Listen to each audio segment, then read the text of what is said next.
Very good morning. सो कल के topic में जो हमने डिस्कस किया इलेक्ट्रोकेमिकल सेल, जिसमें आपकी oxidation and reduction as well as जहाँ से हमने इलेक्ट्रोड पोटेंशियल फाइंड आउट किया। तो आज का टॉपिक हम विदाउट टाइम वेस्ट आगे हम डिस्कस करते हैं। स्टूडेंट, जो आज का टॉपिक है वो हमारा है सेल रिप्रेजेंटेशन, कि आपने सेल को रिप्रेजेंट कैसे करना है। सपोज कीजिए आपके पास जिंक इलेक्ट्रोड है, जिंक का सोल्यूशन है, कॉपर की इलेक्ट्रोड है, कॉपर का सोल्यूशन है, तो आप रिप्रेजेंटेशन उसकी कैसे करोगे। केमिकल मेथड्स में, केमिस्ट्री में उनकी रिप्रेजेंटेशन कैसी होती है, चलिए आइए देखते हैं। जैसे कि हमने देखा कि जिंक की इलेक्ट्रोड, तो ये इलेक्ट्रोड का सिंबल हमने ऐसे डाल दिया।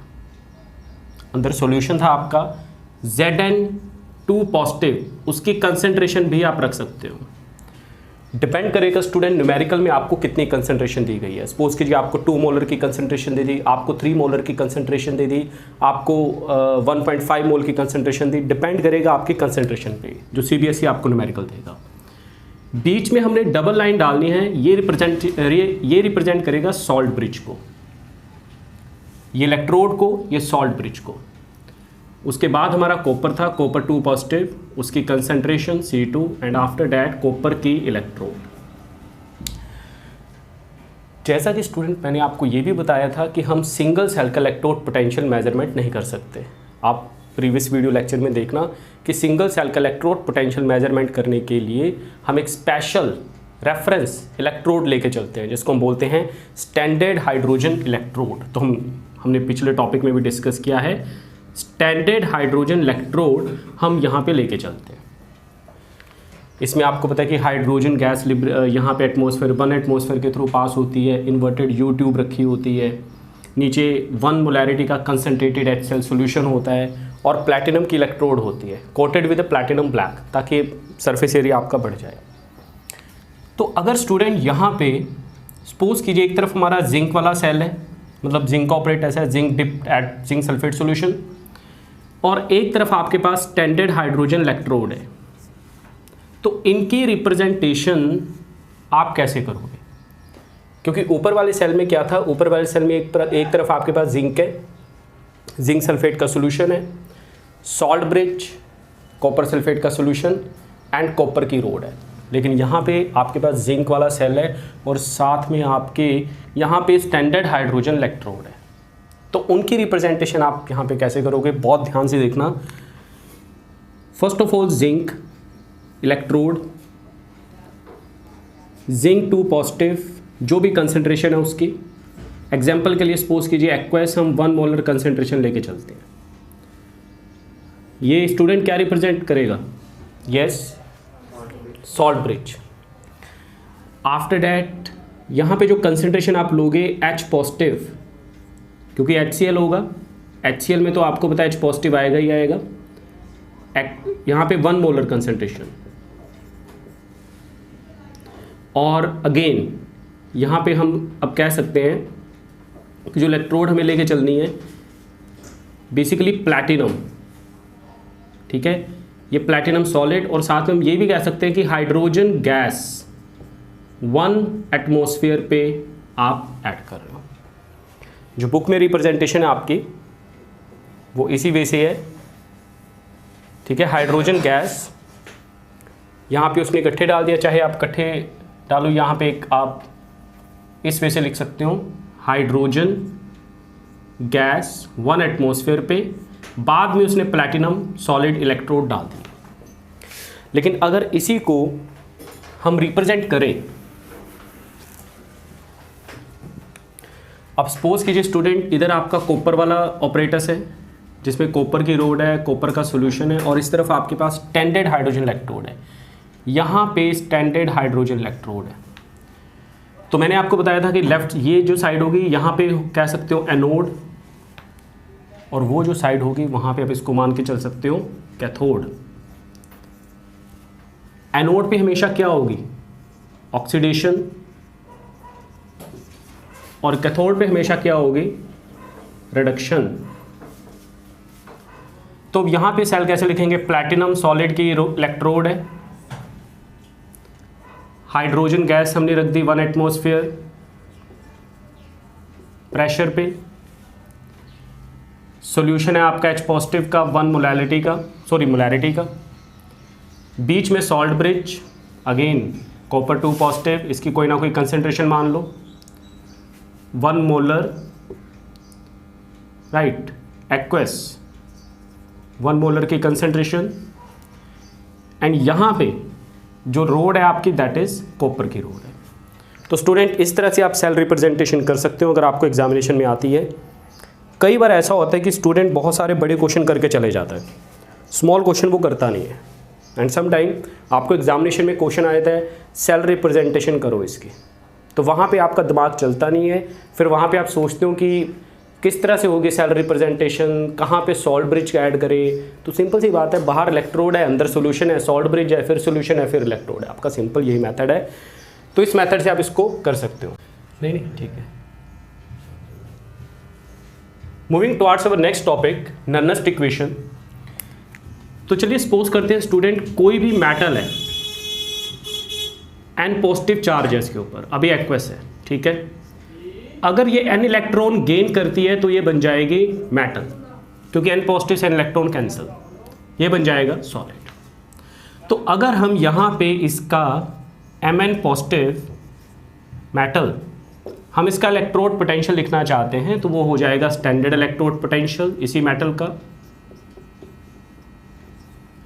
Minus RT upon NF Ln metal divided bye उसकी कंसेंट्रेशन। तो स्टूडेंट इसको मैं आपको समझा देता हूँ। यहाँ पे मैंने इसको कैसे रिप्रेजेंट किया, ये मेरे पास एक मेटल थी जिसने इलेक्ट्रॉन लूज किए, मेटल में कन्वर्ट हो गई, ठीक है। उसके बाद हमने ई सेल लिखना होता है, what is the E cell electrode potential which is equal to standard state में कितना है minus RT upon NF into Ln metal divided by metal के ऊपर पॉजिटिव चार्ज। यहाँ पे हम कंसीडर करेंगे कि इसकी जो कंसंट्रेशन है सॉलिड है, तो इसकी कंसंट्रेशन 1 लेके चलते हैं। तो अब इसी को हम लिख सकते हैं metal Nn positive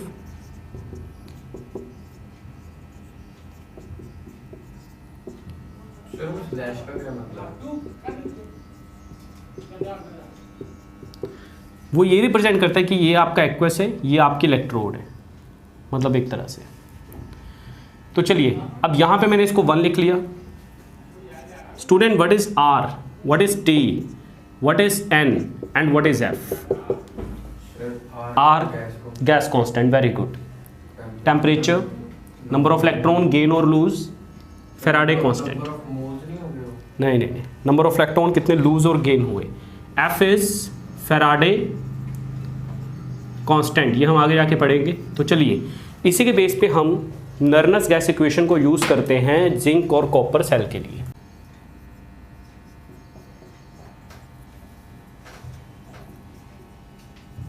As we know that student zinc 2 positive, it will lose 2 electrons and zinc 2 positive, oxidation क्योंकि इलेक्ट्रॉन लूज हुए, कॉपर 2 पॉजिटिव प्लस 2 इलेक्ट्रॉन यहाँ पे गेन हुए, तो यहाँ पे क्या हो गई रिडक्शन, यहाँ पे ऑक्सीडेशन, यहाँ पे रिडक्शन, ठीक है। सर ऑक्सीडेशन में गेन नहीं होते इलेक्ट्रॉन्स,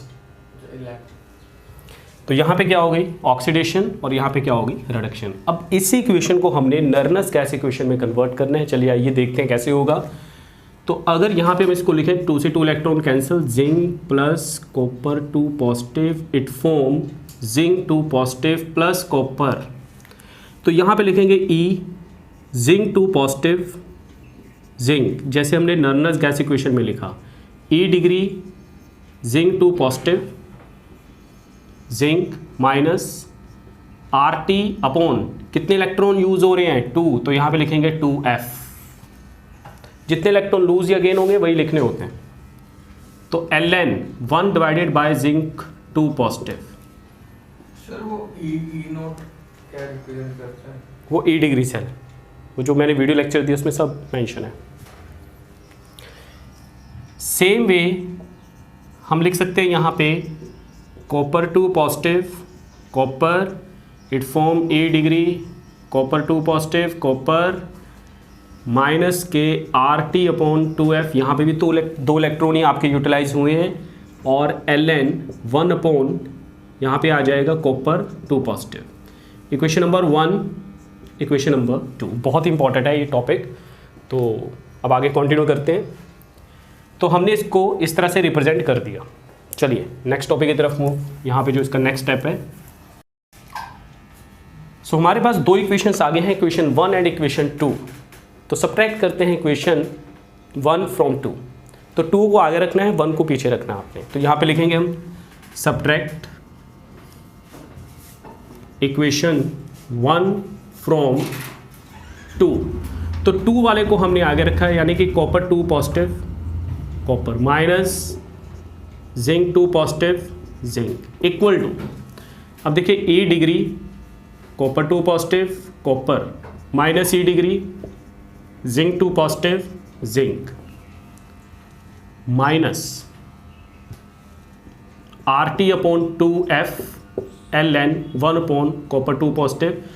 अच्छा ऊपर वाले आगे की माइनस था, आप ये देखो कि पहले केस में इक्वेशन फर्स्ट में जिंक के आगे माइनस आ रहा है, जब उसको फर्दर माइनस कर रहे हैं तो माइनस माइनस कितना हो जाएगा प्लस। तो यहाँ पे आ जाएगा आर टी, नहीं पता लगा, ध्यान से सुनो। जब आप ऐसे लिख रहे थे इक्वेशन 1 में क्या आ रहा था, minus R T upon 2f ln 1 upon copper 2 positive आ रहा था। माइनस कर रहे हो तो पहले वाले में भी माइनस आ रहा है 1 upon are T upon 2f ln 1 upon zinc 2 positive, तो माइनस माइनस प्लस, तो ये चीज़ यहाँ पे आ जाएगी 2f ln 1 upon zinc 2 positive. अब ये रिप्रेजेंट कर रहा है स्टूडेंट ई सेल, क्योंकि हमें पता है what is the E cell, E cathode minus E anode. तो कैथोड पे कौन सा होता है कॉपर, एनोड पे कौन सा होता है जिंक। तो यहाँ पे आपके पास कैथोड पे आ गया कॉपर, एनोड पे आ गया जिंक।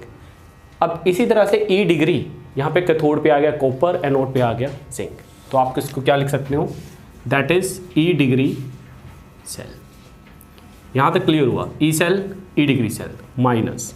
अब इस पे आते हैं, प्लस वाले को पहले लिख लो या कुछ कॉमन आउट कर लो, अंदर क्या रह जाएगा ln 1 upon zinc 2 positive minus ln 1 upon copper 2 positive. एक फॉर्मूला होता है स्टूडेंट, या आप ऐसा करो यहाँ से और भी इसमें कन्वर्ट कर लो, E cell E degree cell plus R T upon 2f, ln को कन्वर्ट कर लो लोग में, मल्टीप्लाई 2.303 के साथ। स्टूडेंट जब भी हम ln को कन्वर्ट करते हैं ना लोग में, तो आप मल्टीप्लाई करते हैं 2.303 के साथ। तो यहाँ पे आपके पास आ जाएगा 1 divided by zinc 2 positive minus 2.303 log of 1 divided by copper 2 positive.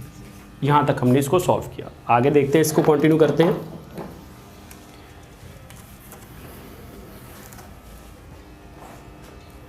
अब स्टूडेंट हम यहाँ पे लिख सकते हैं E cell equal to E degree cell plus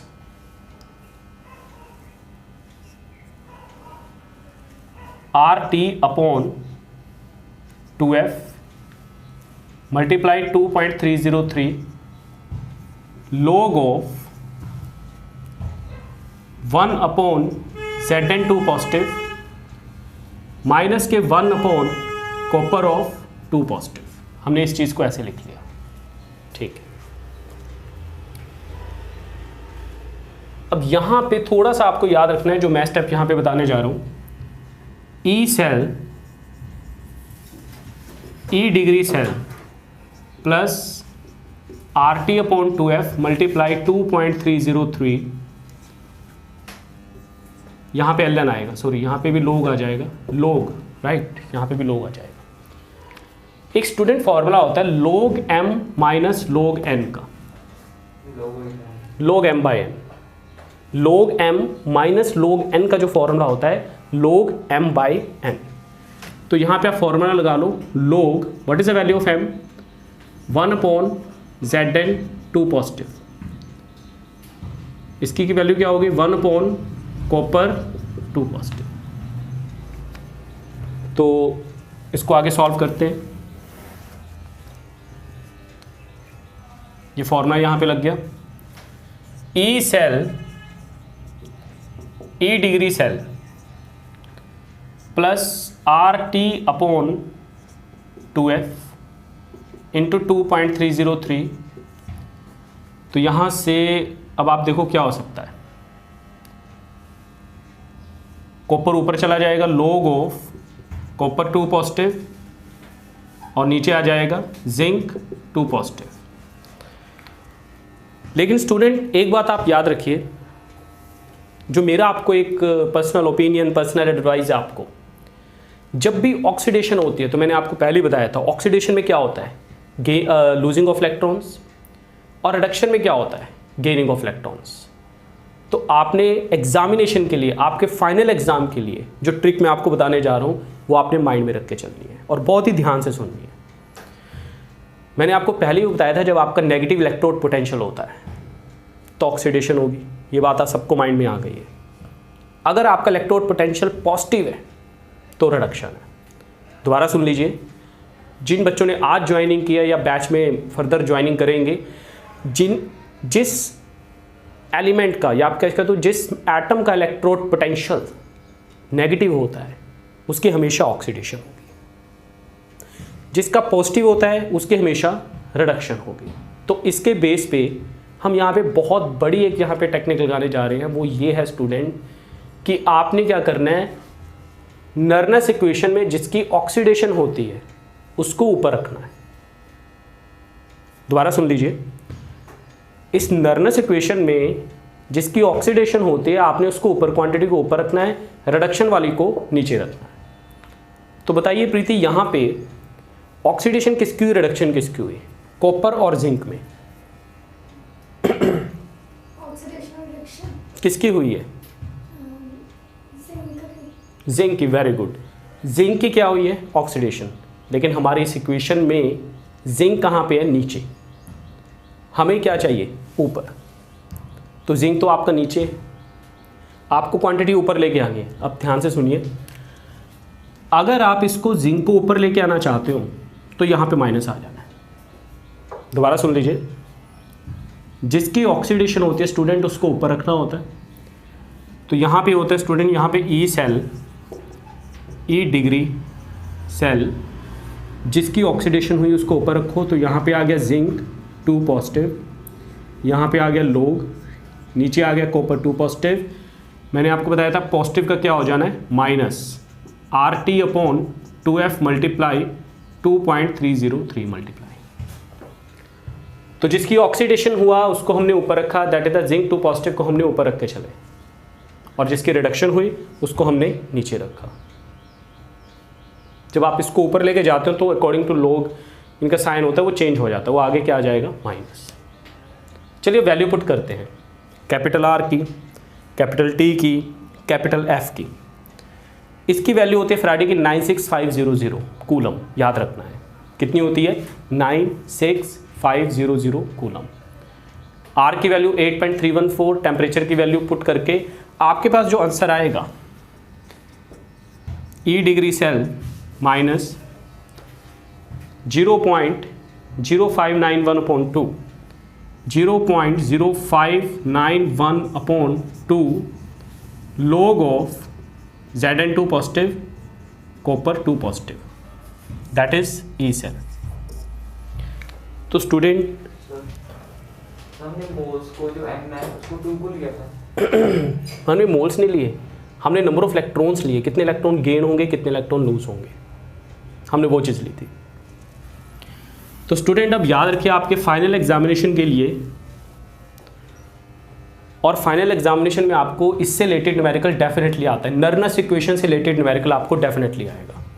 तो जिस बच्चे को नर्नस गैस इक्वेशन आती होगी तो वही न्यूमेरिकल सॉल्व कर पाएगा। तो चलिए लिखते हैं नर्नस गैस इक्वेशन को दोबारा से, ई cell, E degree cell minus 0.0591/2, क्योंकि 2 इलेक्ट्रॉन थे, log ऑफ जिसकी ऑक्सीडेशन हुई उसको ऊपर रखा, जिसकी रिडक्शन हुई उसको नीचे रखा।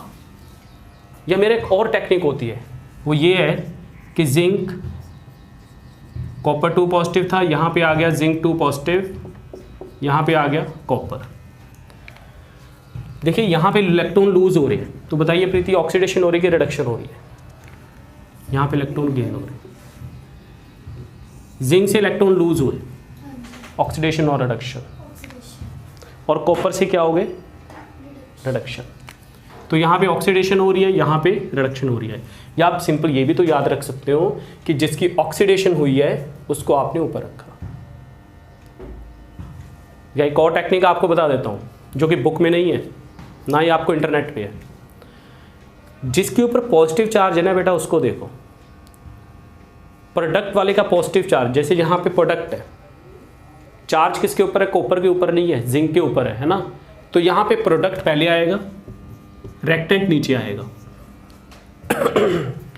मतलब चार्ज देखना किसके ऊपर है, कॉपर के ऊपर चार्ज है, नहीं, जिंक के ऊपर है। प्रोडक्ट में आ रहा है, बिल्कुल प्रोडक्ट में आ रहा है, उसको ऊपर रखो। अब रिएक्टेंट को देखो, रिएक्टेंट के केस में किसके ऊपर चार्ज है, जिंक के ऊपर चार्ज है कि कॉपर के ऊपर चार्ज है, कॉपर के ऊपर, उसको नीचे रखो। तो इस तरह से आपने कवर करना है यहाँ पे Nernst gas equation. In next class we will do some numerical Nernst gas equation के बेस पे। तो जितना आपको करवाया स्टूडेंट, एक बार उसको रिवाइज कीजिए। Thank you.